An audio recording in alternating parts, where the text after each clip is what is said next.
Hi everybody, welcome to my third question and answer segment, which I'm going to be calling Scrapchat. So thanks to everybody for all of your suggestions. Most people said that they didn't really care what it was called. A lot of people said that the main feedback that I got was that people like these segments, so I'll keep on doing them. It's actually a lot faster and easier way for me to respond to people's comments. I have been responding to some comments on YouTube, so if I don't answer your comment via YouTube or via Scrapchat, just let me know because I might have missed one or two. I try not to, though. I have a system for moving them as I get them all into one spot for this segment, and then the ones that I don't move I try to get to right away.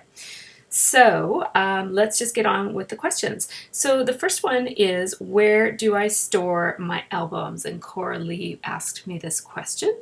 And Coralie, I had the pleasure of meeting Coralie this summer because she spent some of her summer here in Halifax, and she actually did scrap with me here in my room. And I think it was this, yeah, I had this room when she was here. And so it was really fun, but she wouldn't have seen where I store my albums because I don't keep them here in my room. There was another question kind of related about scrapbooks and how I store them and how many I have and that sort of thing. And I think it deserves its own video, and I'm going to try really hard.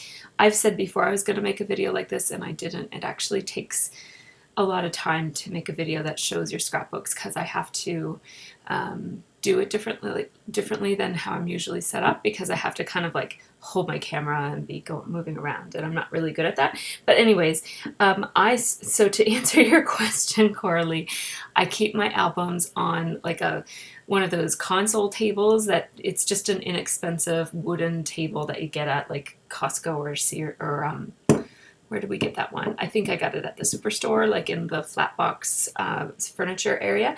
And it's just like a console table for putting behind your sofa or in your entryway or something. We have one in our hallway, and it has like a couple of drawers and then a big, it's like one shelf, and it's really tall. So it has lots of room to store scrapbooks, because scrapbooks tend to be a little bit either too tall or too deep for most shelves, at least most shelves that I have. So they fit really well on that console table. I will show you the console table in a separate video. I'm not sure I'll get to do it this week, but I'll put it on my list of vids to make. And I've had people who want me to kind of like show my scrapbooks over the years, like how my style has changed. And I think that would be a fun video to make. And so I think I will do that at the same time. So scrapbook album video. Okay. So I will do that, but I do keep them just in my hallway. The reason I store them there is that I don't really have room in this room. I mean, this room is pretty big, but I could probably find a place to put them in this room. But back when I had a smaller room, there was no room in it, and so for keeping my albums. And so the other thing was, so it was for room that I didn't keep them in here. And then the other reason was because I wanted to encourage my family to actually look at them, because I never look at them. So I wanted them kind of in a semi-public area. So they're in a place where certainly people who are visiting us wouldn't like feel the need to go over and pull them out and look at them.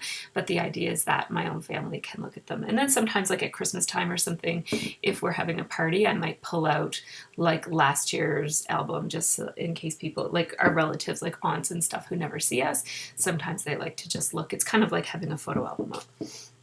So that's what I do with my albums. And then Mary Tran had a number of questions, one of which I'm going to do another video on because, yeah, so let me tell you her questions. So, and Mary Tran is a longtime viewer of mine. Hi, Mary. Thank you for all your support through the years. Do I use pictures as my main source? So she had some questions about pocketed scrapbooking. She said, do I use pictures as my main source of journaling, and will I tell a story that doesn't have pictures? And so, and she's talking about pocketed scrapbooking. So for pocketed scrapbooking, I do a couple of things. Most of my stories do come from pictures, because I try to, when something is going on, I try to think, oh, I want to put that in my project life or my scrapbook or whatever. And so I will purposely take a picture of it for that reason. And so a lot of things are in pictures, but a lot of things aren't. So I will scrapbook stories that don't have pictures. I tend to be more of a visual person, so I don't do that too often, but if there is a story that I haven't documented for whatever reason, I will just kind of write it in journaling. I might try to find, like, if the kids went to something and I didn't go, but they brought back a pamphlet or something, I'll just stick the pamphlet in and do some journaling on it, or something like, or sometimes I'll go online and find stock photos that represent the thing that it is. Like, you know, if I went someplace, like let's say we went to the fair and I forgot to take any pictures of at the fair, but maybe there's a website that shows like the fairgrounds and the rides and stuff, I might just go online and print that up. And I think that Mary also had a couple of questions about like how I keep track of what stories I'm going to put in my pocketed scrapbook, and that's a really good question. I use mostly my phone, so what I usually do is I go on my phone when I sit down to do my pocketed scrapbooking. I'll go on my phone and I go straight to my iPhoto, which has all of the photos that I've taken, and I'll flag any that need to be printed. Actually, I usually do that here on this very computer that you see me on. But then I go on my phone and I look at my Instagram and I see if there's anything that didn't show up in my photos. Every once in a while, if you use a different app, my Instagram doesn't show up in my photo feed, in my photo stream. And then I'll check Facebook, because usually, like if we're on our way someplace, I'll say, you know, we're heading here, we're looking forward to it or something. And so that kind of triggers my memory about what we did. I'll also look at my calendar on here, and even my text message history. Like sometimes Scott will say something funny to me or text me something in the middle of the day. And just sometimes I'll just print up a screen cap, or sometimes it will just remind me of some journaling that I want to do. So I really use my phone a lot for keeping track of what I want to do. I would love to use Facebook exclusively for keeping track of what stories I want to tell. And I was doing that for a while. So, you know, I would be sharing more for my own remembering sake than I was for, hey guys, you might want to know this. But what I have found is that Facebook doesn't keep all of your stuff in your news feed. So it's actually quite frustrating, because I purposely, when we were in New York, I was kind of posting to Facebook a lot, you know, saying we're at this bakery, we're going here, we're going here. And then that night I would go onto Facebook and I would then transfer it all into my Moleskine journal, which I'm going to show you guys in a second, because Mary has another question about traveling. And that works fine if you're transferring the notes right then, but there were a couple of evenings that I was too tired to transfer the notes. And I wasn't just transferring, I was also like writing down some information that happened. So I got home and I wanted to document like what exactly I did every day. And I went to my Facebook, and in my time, this was maybe a month or 3 weeks after I got home, and a whole bunch of stuff was missing. Like there were maybe like 4 pictures altogether from the stuff that we did in New York, and the rest of it is all gone. And so, I mean, obviously I still have it because I took pictures of it, so it's in my photo stream, like it's still on my phone. But the stuff, the posts, which some of them were not pictures, were all gone. So I would not recommend that you use Facebook as your way of remembering your journaling prompts, because it's not very reliable. Surprise, surprise. So anyways, I have a love-hate relationship with Facebook. So, okay, so what do I have on here? I just want to make sure I answer all of them. All right, so Mary was also asking me if I only subscribe to Scraptastic. I'm on the Scraptastic design team, and so I do get their kits every month, and I don't get any other kits because I just find that I wouldn't have enough time to use them because I'm using the Scraptastic. I love the Scraptastic one, and I'm on the design team, so I get it for free and I really enjoy it, so I don't really have any need to get another kit. She asked me if I would ever go back to Studio Calico. I know that I used to, well, you guys who have followed me for a while probably know that I used to get Studio Calico kits. I got them for over a year, I think, and I probably would go back to them. You know, if I ever had a need for more kits. I really do enjoy a lot of the products that Studio Calico puts out, and yeah, I like their stuff. I have nothing against Studio Calico. And then I was ready for a break from Studio Calico. I was just kind of feeling like I had had their kits for over a year, and they were starting to feel the same, right? Like, I don't know, it was, I don't know if it was me or the kits or what it was, but it was kind of like I was getting tired of that kind of washed out, really, really, really diluted color look. And, you know, when they just have a style to them that I was getting tired of. And I just find that the Scraptastic kits, for my style of scrapbooking, I mean, even before I was on the design team, I chose to switch my subscription over to Scraptastic just because it feels fresh every month. It doesn't feel like that. It never feels like it's the same kit from another month. And so I really like that. It keeps it feeling fresh and energetic and fun for me. So that's why I switched. But I do still enjoy the Studio Calico kits. They're very beautiful.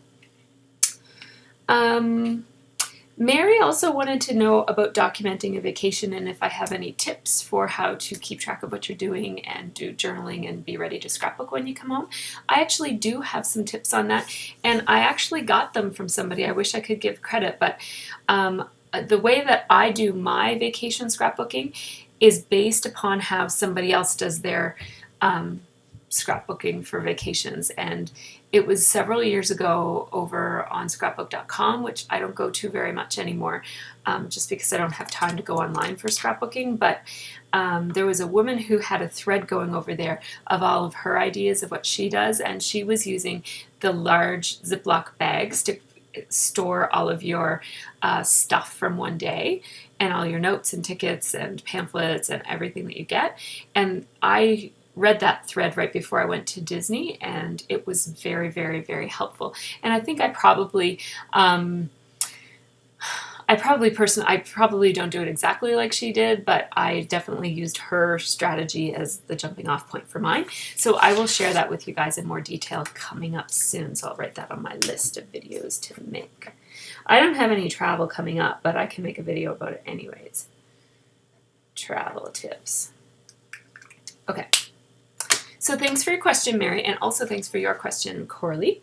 Next question is, the next question isn't a question, it's an answer. It's from Tiffany O'Grady, so thank you for answering, Tiffany. In my last question and answer, someone had asked me about the Maya layout and how I got the splatters on it. I think they would have watched the process video, so they would have seen what I was doing. I think they were asking me what it was that I was using.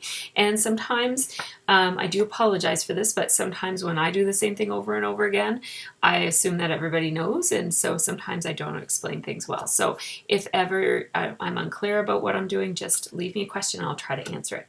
So thank you, Tiffany. Tiffany told me that I used the Skyscraper Mr. Huey's, which came in the Studio Calico kit that month. So thank you, Tiffany. That's very helpful to know. And she said that that was her favorite layout, and that's why she knew that. So she's not a stalker or anything, she assured me, and I don't think that anyways, Tiffany. Okay. Then Denise wanted to know what tripod I have, because in the last video, again, I did a lot of talking about that video setup that you see right behind me. And in it, I completely forgot to say the name of my tripod. It is Manfrotto. I don't want to take it all apart here. I'll read out the name for you. It is 190 XPROB. Okay, so thank you, Denise. I hope that answers your question. It's a Manfrotto. And if you want more information about that, it is on my blog, which is mercytiara.blogspot.com, and there's tabs across the top. One of them is called Scrap Room, and go all the way to the bottom, and the very last post on the Scrap Room, I think it's the last or one of the last, is really detailed about my tripod. So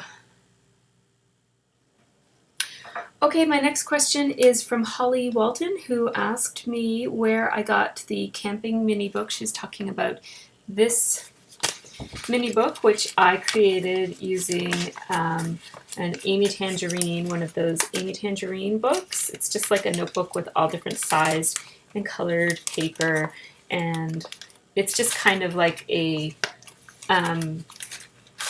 I don't know, I use it kind of like a smash book, I guess. It's kind of smashy to me. Like, I just kind of stick stuff in and write stuff down and clip stuff on. This, I don't even know if you can still get these. It's by Amy Tangerine, and I would have bought this for sure on Scrapbook Steals or Crafty Steals. One of those two websites is where I got all of those sorts of things that I own. And there was a while where they had a lot of them. And I don't know, because I don't go to those sites anymore because I'm trying not to spend money. And so I've unsubscribed from all of those things, so I have no idea how you would get those right now. But the thing to search if you want to Google it is Amy Tangerine notebooks or something. Amy Tangerine, hang on, I'll find it for you as I disappear out of frame. There's a method to my madness because I have another one here. They're called day books. And yes, I store them under my desk. There's a big bin under my desk with all my mini album stuff in it. I should show it to you guys someday. I never show that when I do my scrap room tours because it's a bunch of junk stuffed in a box. Yeah, so it looks like this. The packaging looks like this. And they're called Day Books by Amy Tangerine. And this is a smaller one, but they make them in different sizes, so something to look out for. So thank you, Holly, for your question. And then, okay, I'm going to skip that question, but I will come back to it. And then Shelley Leah Broughton, I hope I didn't butcher your name, I'm sorry, but Shelley asked me if I had ever seen the We Are Memory Keepers Albums Made Easy line, and I had not. So thank you so much for pointing those out to me. I had a look at the We Are on the Net, I think it's called, website, which is the We Are Memory Keepers website. She referred me to scrapbook.com, but I just kind of Googled it, and that's the one that came up. And they're really cute. It looks like kind of an alternate, like another brand of pocketed scrapbooking, kind of made easy with the 3x4 cards and the 4x6 cards and the pockets and the pages and all that sort of thing. I didn't look closely to see how it's different from what Becky Higgins or Simple Stories or those like companies, those other companies are doing. But it certainly looks really, really cute. I really like the designs that they were showing, and yeah, it looks really promising. So anybody who doesn't know about them already, who's trying to think about what you're going to do for pocketed scrapbooking for 2014, go check out We Are Memory Keepers, because I never really look at their scrappy stuff. I know they're good with tools, but I don't usually like their paper, but those kits look really, really cute, so worth checking out. Christy Clark asked me, how many layouts does an album hold, and how many do I have? How many albums do I have? My scrapbooks, I'll show you which scrapbooks I get. And as I mentioned, this is a bit of a longer question that I will, hang on, I gotta move that over there, that I will have to answer in a separate video. But I use these fabric covered 12 by 12 D rings. So I'll show you what the rings look like. They look like that. So it's a D ring with the straight there, and then around it goes a curve. There you go. So these are really great. I love these. And it used to be that only American Crafts made them, and now Recollections, the Michaels brand Recollections, is making them too. So I get them whenever they go on sale at Michaels. I stock up on a couple and I try to stay, 2 or 3 scrapbooks ahead from where I'm at. And I counted how many I have. I have 12 of them. So this is my 13th right here. So what I do is I keep my current one down here, and then when I'm done my month's worth of scrapbooking, put the layouts in here. Then when this is filled, it goes upstairs, and I bring another one out of my closet if I have one, or I go shopping if I don't. So that's what I do. They come with 10 pages, and usually I add a couple. So 10 pages is 20 layouts for me, because I do very few double pages. So they will hold 20 plus layouts for me, because I almost always end up adding a couple pages at the end, just because it's not as stuffed as I like to stuff them pretty full as I need them, as full as I can. So I will usually stuff it until it's kind of, around like this. I don't know if you can see that. Yeah, like that. So I don't want it so stuffed that it's gonna be like this or anything, but like that is good. So, because I don't want to buy too many of them, right? And I don't put anything in the front of it because it's a pain. What I do on the front is I just put a little Post-it note that says the date that I started it, and then when I'm done I put the date I ended. So this started in August of 2013, and that's how many layouts I have so far. That doesn't include December, because I haven't put December's in yet. So, because I'm behind. So thank you for your question, Christy. Okay. Jackie Godfrey asked me if I use both sides of the cards on Project Life or pocketed scrapbooking when I do it. And I used to, but I don't anymore. I used to every once in a while. I mean, really, there are so many cards to choose from that I find that there's very rarely a time when I'm just dying to not use one side of a card. Usually I can live with not using it. But if I really, really, really love a card, I will just scrapbook on both sides of it and pop it in. And I used to do that a lot at the beginning when I had fewer supplies for pocketed scrapbooking, but now I just have so much. There are so many options every month that I don't kind of think too much about what I'm not using and just try to make the most of what I do use. Also, nowadays, a lot of the cards have horizontal designs on one side and vertical on the other, so you can't really use it as easily on the back side. So that's that. Anna Fish had basically told me that she found my videos very helpful and was wondering if I would ever do like a complete beginner's guide. There are a lot of really great beginner's guides out there, and I really don't want to kind of reinvent the wheel when it comes to that.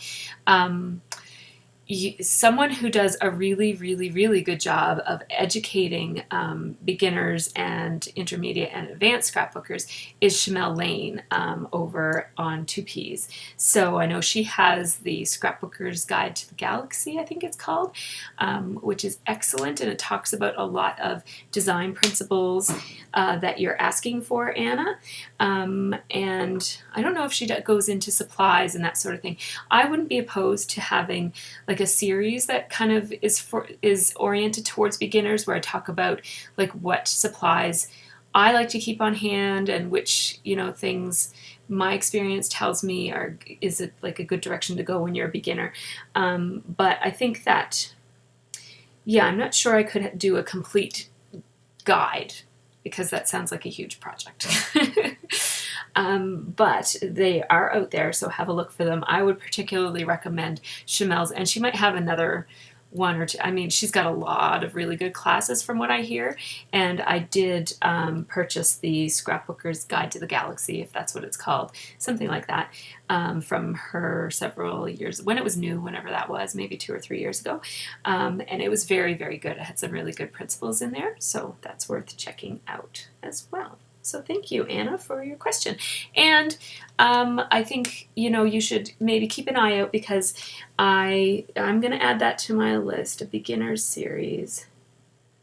I can't promise how often I'll be able to do something like that, but I certainly do love, sharing. I've been sharing my, Fab Find Friday every once in a while, not very often, and I'm trying to get back into my 2 regular series that I'm trying to keep up on my blog, besides my process videos, are Fab Find Fridays, and I do have a Fab Find to share with you guys, I just haven't had a chance to make a video of it yet, and Scrap Room Sundays, and today is a Sunday. You probably won't be seeing this today, but today is a Sunday, and I do have a Scrap Room Sunday video for you guys, so it'll probably be old news by the time you see this video, though. Okay, so enough of that. Oh my goodness, this is getting very, very, very long. I'm sorry. This should be called like Scrap Very Long Discussion, not Scrapchat. This is long. Okay, I have to, before I finish off with this card, I have to talk about my dolls. I've had a lot of questions about my dolls, and I do have a YouTube channel that is dedicated to dolls, just so that this channel doesn't get kind of cluttered up with doll stuff, because I know that dolls aren't for everybody, that's for sure. And I know that there are probably a lot of people who really only want to see scrapbooking stuff here, and that's fine, because, that's what I've given you all these years. So I understand if that's what you expect from me, and that's okay. That's what I'm going to bring. But I have you know, dolls have been coming up in my scrapbook layouts, and I did share a movie video just because it was my first and I was really, really proud of it. It was really fun, so I wanted people to see it. So I'm not going to be sharing, somebody asked me, you know, will you be making more?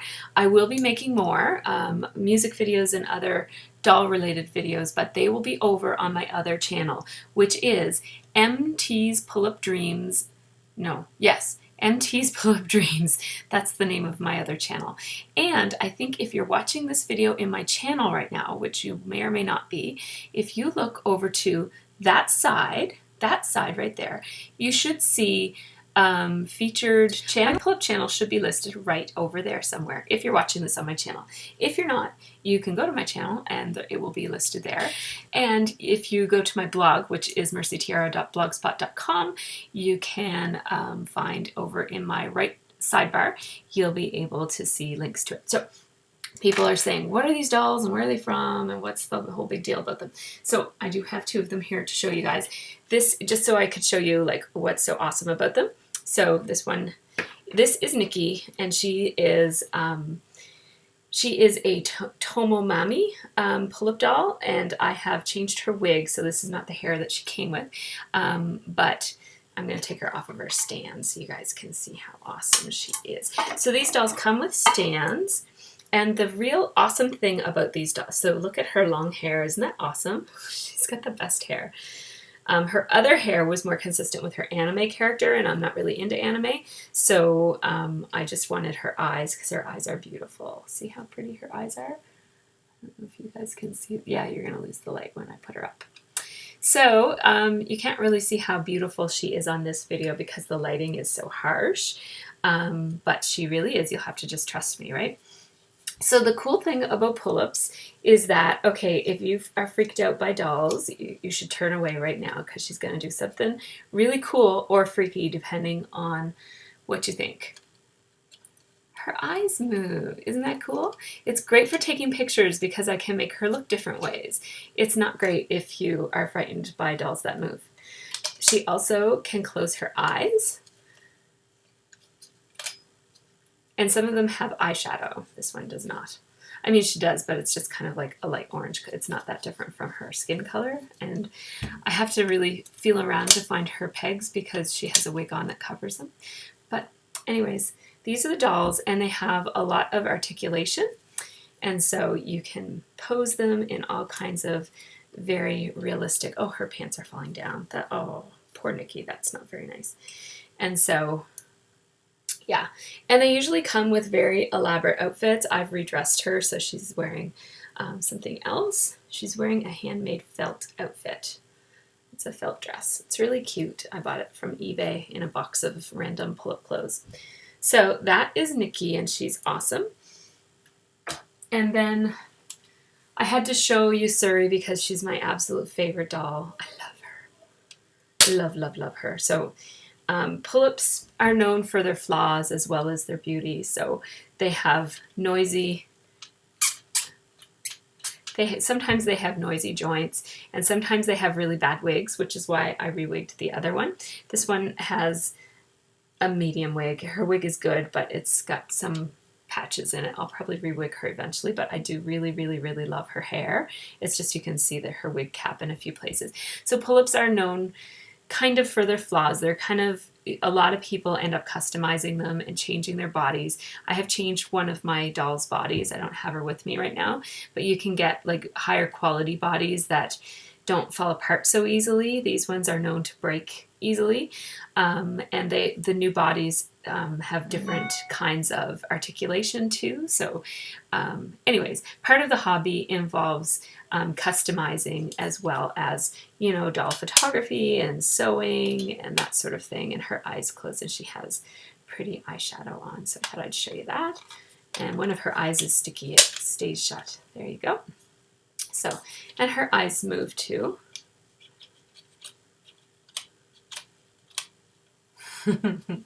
So anyway, she's beautiful and I love her stock outfit. So that's all that I'm going to say about dolls, because I think that if you're interested in more, you should check out my doll blog and my doll YouTube channel. There will be more movie videos, music videos, because I have a very long and complicated story to tell. I highly suggest that you check out my channel and subscribe if you don't want to miss any of my doll videos, because that's where most of my doll stuff is going to happen. So, and I hope I answered your question about dolls. If I didn't, I think you just wanted to know what are they. Oh, where I get them from? You can't really buy them in any stores around here, and I think it's hard to find them in North America. Like, I think there's a couple stores in New York City that sell them, but most people in North America, I think, buy them online. Although I think I've seen that they were available at Tuesday Mornings. Is that a place? Tuesday Morning? Yeah, I think that's a place. I think I've heard about it in scrapbooking supplies too. So if you go to Tuesday Morning to get your scrappy stuff, you have a look for Pullips, because I think I've heard that they were there. Oops. What else was I going to... Oh, yeah, they wanted to know, like, where I get them. Well, most North Americans, I think, order them online. It's a Korean company that makes and designs them. I'm pretty sure they're manufactured in China, though. But they're designed and like, created in Korea. And, yeah, I don't know if I have anything else to say.